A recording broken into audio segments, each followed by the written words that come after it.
Anyway, I was thinking about Back to the Future again. This time, part three, Back to the Future, part three. Now, I was thinking about Doc Brown's time traveling train. All right, first of all, the original train that they stole was destroyed. Well, fell off the cliff. And you tell me law enforcement never found Emmett Brown, Dr. Emmett Brown, after that because they couldn't figure out who had stolen the train.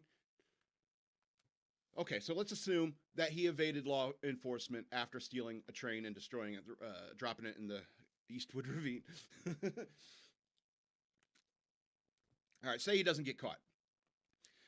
All right, do you think that he enlisted the help of a school teacher to help him rob another train? Do you think she was pregnant at the time? Do you think Clara was pregnant at the time when they robbed another train? Or do you think something more likely? Something more likely, like Dr. Emmett Brown used his knowledge of the future and his science and the future in order to create patents that someone else invented patents for in his timeline, thus disturbing the timeline, Dr. Emmett L. Morrill. You know, oh, we can't take the sports almanac, but I can invent stainless steel before anyone else. And I have to ask you, the DeLorean, I mean, in the very first movie, he said that the stainless steel construction is important for the time movement in time. And so I think that train didn't seem to be stainless steel. Did you see any chromium or tungsten in there? I don't think so. But I don't know. I don't know. Maybe Doc Brown did use his knowledge to create something like stainless steel, make a fortune off of it, because when he came back in Back to the Future 3, they're all dressed up real nice for the late 1800s. Early turn of the century gear. It was really nice. Really nice. They're dressed like they were rich.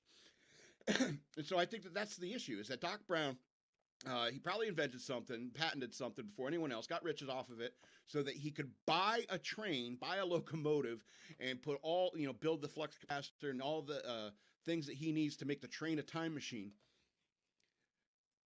So that must have cost thousands of dollars in the 1890s. So, but here's the thing. Do you think, I mean, based on the age of Jules and Verne, I would say maybe like 10 years after Marty went back to the future, Doc Brown spent building this train. So do you think that Doc Brown bought a train, put it it had to be in a train yard, so it's connected to the railway system. All right. You have like a locked, enclosed, secret hangar to build his time travel train in. All right. In 1890 or 1895, well, they were 1885, yeah, 10 years, like 1895, assuming he left the past in 1895.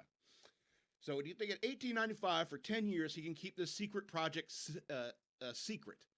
I don't know. And then you have Clara there. And Clara's an 1880s type of woman. All right, type of woman who never understood what it's like to be able to vote or really have a job, and how lucky she was to even be a teacher with a job. Okay, the teacher was pretty much the only job teachers could have back then, or women could have back then. So do you think that she would be able to keep a secret? After all, that's why women gossiped so much back then, is because they had nothing else to do. Yeah, and it's just he's building a time travel train. We're gonna go to the future. Ugh. Now here's the thing. Also, when it comes to how far in the future can you go with a time travel train? I understand it could fly, but if trains become obsolete at some point in the future, where are you going to even hide that thing? You're going to be like Marty hiding a DeLorean in 1955. But the train is much bigger. Anyway, these movies, they're always in my mind because they're confusing as hell when it comes to time travel.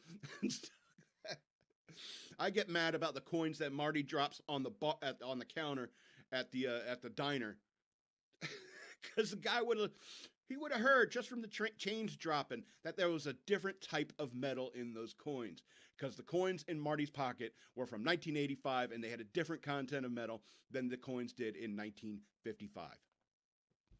That guy would know.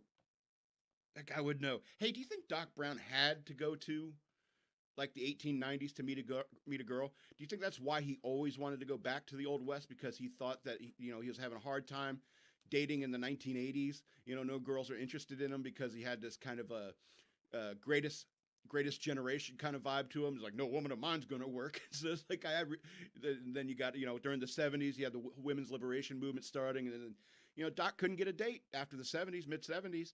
And so like he's like, well, I guess I got to go back to the 1890s to find a real quality woman that I want, that's going to cook my food. After all, he makes inventions to cook his food. Do you think Dr. Brown could cook?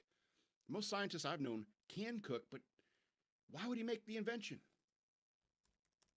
I don't know. I think maybe Doc Brown was a misogynist and had to find a woman who could deal with a misogynist. Probably somewhere in the 1880s.